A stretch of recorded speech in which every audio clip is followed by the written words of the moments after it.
नमस्कार, battle of Bengal में आप सभी का स्वागत है। आपके साथ मैं हूं खुशबू। टीएमसी सांसद शताब्दी रॉय के बीजेपी ज्वाइन करने की अटकलें तेज हो गई है। उन्होंने एक फेसबुक पोस्ट पर अपना दर्द बयां किया है। इसके साथ ही फुरफुरा शरीफ के पीरजादा ने एक अलग पार्टी बनाने का ऐलान किया है। उधर शोभन चटर्जी, जो कि बीजेपी के कोलकाता जोन के पर्यवेक्षक हैं, उन्होंने कहा है कि कोलकाता की सभी 51 सीटों पर बीजेपी ही जीत दर्ज करेगी। इसी पर बातचीत के लिए हमारे साथ स्टूडियो में मौजूद हैं कैपिटल टीवी के editor in chief doctor Manish Kumar. Doctor साहब, बहुत बहुत स्वागत है। धन्यवाद। डॉक्टर साहब, जिस तरीके से बगावती हो गई है शताब्दी रॉय और कुणाल घोष उन्हें मनाने गए हैं, आपको क्या लगता है आगे क्या होगा?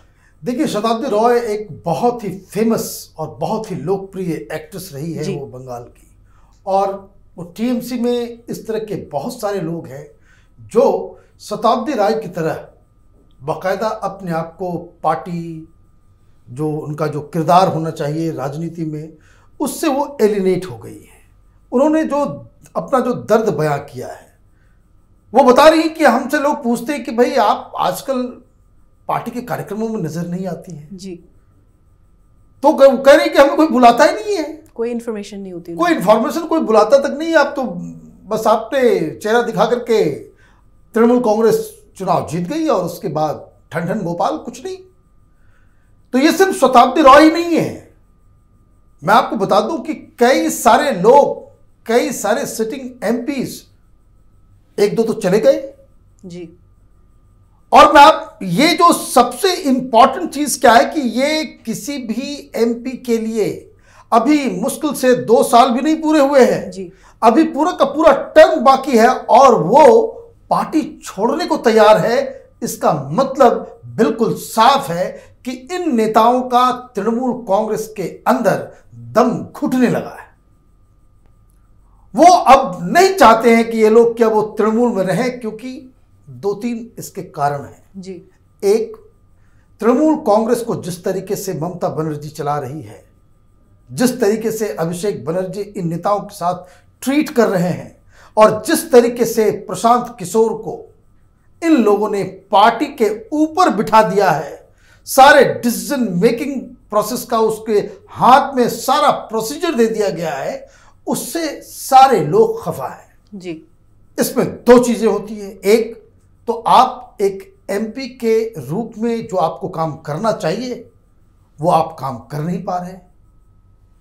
दूसरी बात यह कि आपको जो लोगों के साथ आपका एक जो रास्ता होना चाहिए, जिस तरीके से आपको उनके साथ मिलकर, और उसमें कोई पूछताछ नहीं हो रही है। और इलेक्शन के ठीक पहले ये बगावत के जो सुर जो उभरे हैं तृणमूल के अंदर जी। इसकी एक और बड़ी वजह है, पूरे देश में जितने भी एमपी कंस्टिट्यूंसी जो होता है उसके अंदर 7, 6, कहीं पे 8 इस तरह का असेंबली सीट्स होते हैं। और ये राजनीति का एक अनसेड रूल है हिंदुस्तान के अंदर जी, कि अगर कोई एमपी किसी इलाके का एमपी है तो जो 6, 7, 8 जो विधायक जो उसकी पार्टी से होंगे उसमें उनका एक दखल होता है। पार्टी के अंदर बातचीत चलती है, कौन कौन प्रोबेबल कैंडिडेट है।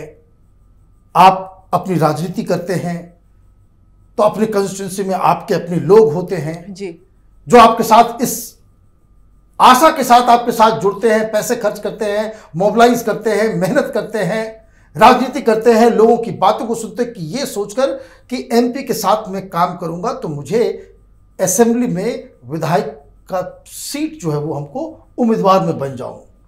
अब यहां ये जितने लोग हैं एमपीज हैं उनसे कोई पूछताछ कर ही नहीं रहा।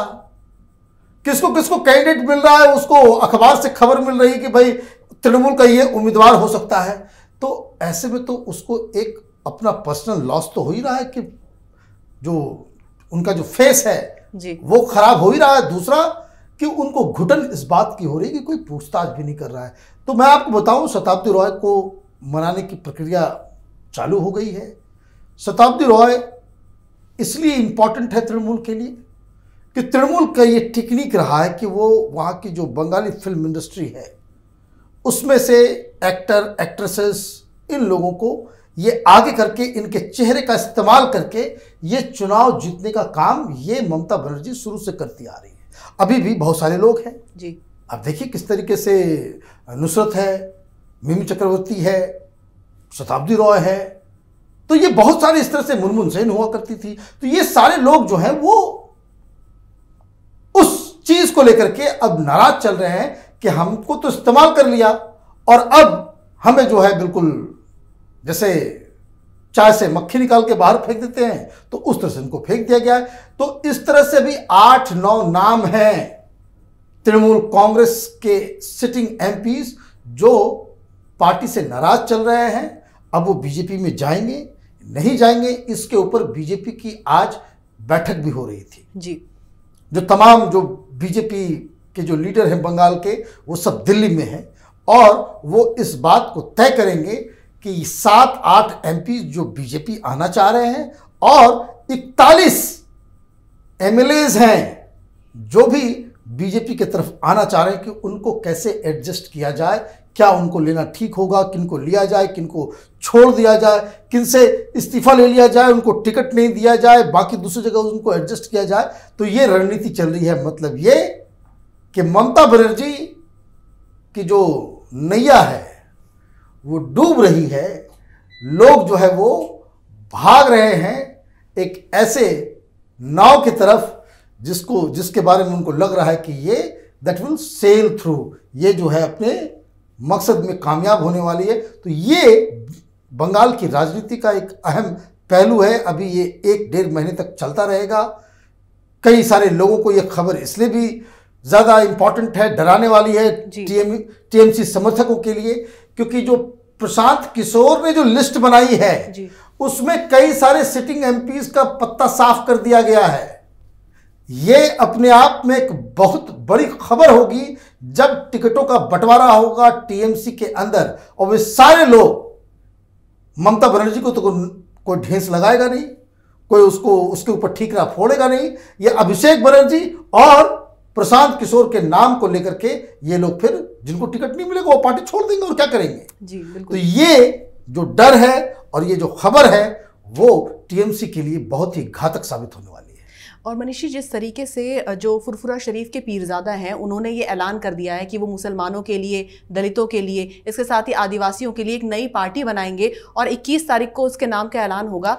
देखिए ये खबर तो सबसे पहले हमने कैपिटल टीवी में आज से करीब 1-1.5 महीना पहले फुरफुरा शरीफ की जो पीरजादा हैं आसिफ सिद्दीकी, इनके बारे में हमने दी थी कि ये एक पार्टी बनाने जा रहे हैं जी। और ये बाकायदा पॉलिटिकल पार्टी बनाने के लिए इन्होंने 1.5 महीने पहले ही एप्लीकेशन भी दे रखा है। अब इनको सिंबल मिलने वाला है, इसलिए ये फॉर्मली 21 तारीख को इसकी घोषणा करने वाले हैं कि वो एक पार्टी बना रहे हैं जिसमें दलित, आदिवासी, मुसलमान का एक कॉम्बिनेशन होगा।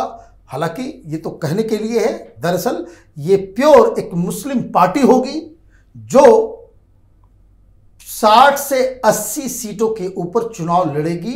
ये सिद्दीकी साहब की जो पार्टी होगी वो, और इसमें एक और जिसमें कह सकते हैं जो तड़का लग रहा है वो तड़का है एमआईएम का। ओवैसी की पार्टी के साथ इनका गठबंधन होने वाला है, बातचीत भी हो चुकी है और इसके लिए जो जिम्मेदारी भी जो जाएगी वो ममता बनर्जी, प्रशांत किशोर और अभिषेक बनर्जी की के मिसमैनेजमेंट को, क्योंकि इनसे पहले इन लोगों ने बातचीत भी की जी और बहुत सारे मौलानाओं को सामने ला करके इन्होंने प्रेस कॉन्फ्रेंस करवा दिया कि ये जो सिद्दीकी है, ये जो पीरजादा है फुरफुरा शरीफ का, ये जो है बीजेपी का एजेंट बन गया है और वो बहुत पॉपुलर आदमी है, बहुत ज्यादा नुकसान होगा इसमें टीएमसी को जी। और इनसे इन लोगों ने बातचीत भी की और ये बातचीत के दौरान ये सिद्दीकी ने ये प्रस्ताव दिया था कि हमें मात्र 44 सीट दे दो और अगर आप 44 सीट अगर आप दे देते हो तो हम बाकी के 250 सीटों के ऊपर तृणमूल के साथ खड़े हो जाएंगे। लेकिन ममता बनर्जी ने इस प्रस्ताव को ठुकरा दिया। अब ये इंडिपेंडेंट होकर के लड़ रहे हैं, एमआईएम के साथ लड़ रहे हैं। तो कई सारे जगहों पे आपको मैं बता दूं करीब 90 ऐसी सीटें हैं जहां पे मुस्लिमों का जो पॉपुलेशन है वो काफ़ी इन्फ्लुएंशियल है, वो उसकी वजह से पूरा चुनाव का सिस्टम बदल सकता है। और ऐसे में अगर इनका जो कॉम्बिनेशन है वो कुछ कमाल कर जाता है, चुनाव जीते नहीं लेकिन 10-15 हज़ार वोट भी अगर ये लेने में सक्सेसफुल हो जाते हैं तो तृणमूल को कई सारी जगहों पे चुनाव हारना पड़ जाएगा। और जैसा कि मैं आपको बताऊं, वहां का जो पूरा जो डेमोग्राफी है, जैसे 3 डिस्ट्रिक्ट्स हैं, दिनाजपुर, मालदा और मुर्शिदाबाद, 60% से ज्यादा मुस्लिम वोटर्स हैं जी। और ये वो जगह हैं जहां पे कांग्रेस और वामपंथी भी बहुत ही स्ट्रांग हैं। मतलब ये जो सीटें, जो वोटों का जो बंटवारा होगा, ये सिर्फ तृणमूल में अगर वहां पे ये लोग खड़े नहीं होते हैं तब भी लेफ्ट कांग्रेस अलायंस को तृणमूल से अच्छा वहां पे कंपटीशन होगा। और ऐसे में अगर ये अलग से एक तिकोना बन करके आता है तो मतलब वहां पे 4-4 कॉर्नर में जो है वो वोट बटेगा। एक तो बीजेपी का जिसमें हिंदू वोटर्स है, तो जिन जिन जगहों पे 40% 50% के आसपास हिंदू होंगे जिस कंस्टिट्यूएंसी में, वो सीटें बीजेपी लेके चली जाएगी। और ये एक बहुत बड़ा गेम चेंजर होने वाला है।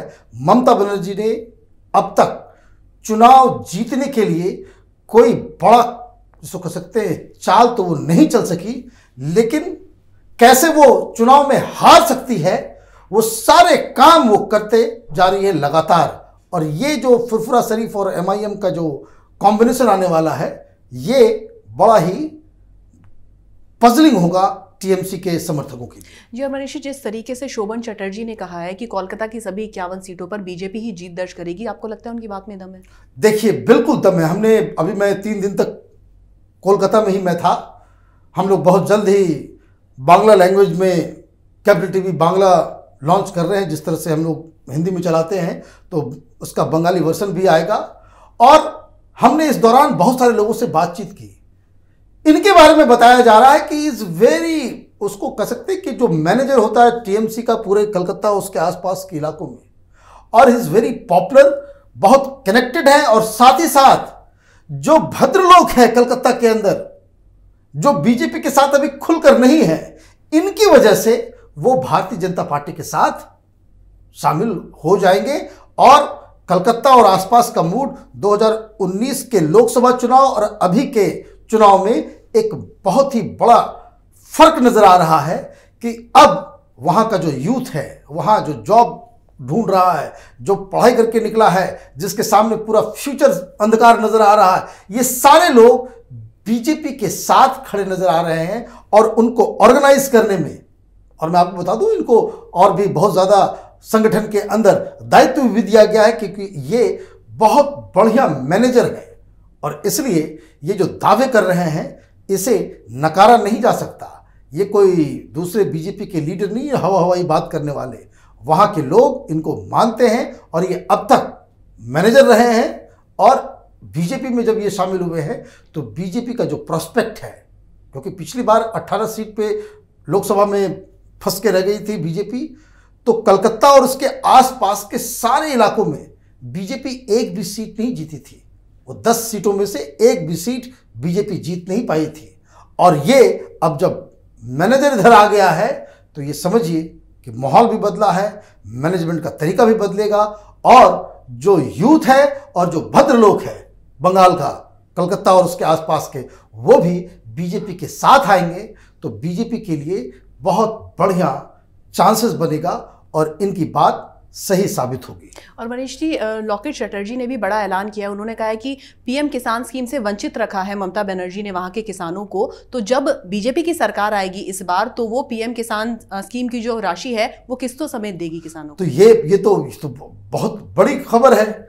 अगर वहां की सरकार बदल जाती है और उसको ये बताया जाता है कि जब अगर सरकार अगर बदल जाएगी तो जो तुमको पिछली बार नहीं मिला था, हम लगातार इस बात को, जब से ममता बनर्जी ने यू टर्न लिया है तो वो बात हमने कही थी कि भाई ममता बनर्जी इसमें तो फंस गई कि आपने तो पहले गरीब किसानों को इससे वंचित रखा और अब आप कह रही हैं कि भाई हम ठीक है, हम केंद्र को दे रहे हैं। अब मोदी सरकार को सिर्फ यही कहना है कि जो पिछला जो बकाया था, जो बाकी देश को लोगों को मिला है वो भी हम दे देंगे। और अगर चुनाव से पहले इस तरह की किस्त देने का वक्त आ जाता है तो चुनाव से पहले भी वो किस्त मिल जाएगा, तो ममता बनर्जी का तो पूरा खेल खराब हो जाएगा। और मनीष जी, जिस तरीके से टीएमसी सांसद नुसरत जहां ने कहा है कि अगर बीजेपी सत्ता में आती है तो उल्टी गिनती शुरू हो जाएगी मुसलमानों की, क्या आप भी वाकई रखते हैं इससे? देखिए, नुसरत बहुत ही टीएमसी की बहुत ही पॉपुलर लीडर में से उभरी हैं, क्योंकि वो बहुत सारा कमाल करते रहती हैं। लेकिन हकीकत मैं आपको बता दूं, ये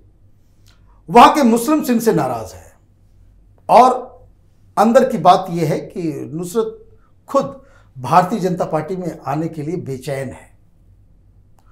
और जब ऐसा लग रहा है कि ममता बनर्जी के साथ, क्योंकि ममता बनर्जी साथ साथ लेकर चलती है इनको, तो कई सारे लीडर्स जो अभी इस वक्त जो बयान दे रहे हैं वो ममता के विश्वास को बरकरार रखने के लिए इस तरह की बातें कह रहे हैं। कुछ ऐसे लीडर्स हैं जिनका रास्ता बिल्कुल बंद हो गया, जिनको ना कह दिया गया है कि भाई आपको फिलहाल हम नहीं ले सकते, इलेक्शन के बाद आप जरूर आ जाना। जैसे वो आसनसोल में जितेंद्र तिवारी था, उसकी सारी बातचीत हो गई थी, वो बीजेपी में आ गया था, लेकिन लास्ट मोमेंट में बाबुल सुप्रियो ने ये कह दिया कि नहीं, ये आदमी बीजेपी को बहुत नुकसान पहुंचाया है, हमारे काडर के साथ मारपीट इसने की है, इसके आने से हमारे काडर से नाराज हो जाएंगे। तो फिर उनका जो है ब्लॉक किया गया। तो जैसे ही ब्लॉक किया गया तो उन्होंने कहा भाई ममता की तस्वीर लगा करके हम पूजा करेंगे, ये करेंगे, वो करेंगे, और उसने माफी मांग करके, तो कहीं इस तरह से लोग फंस न जाएं।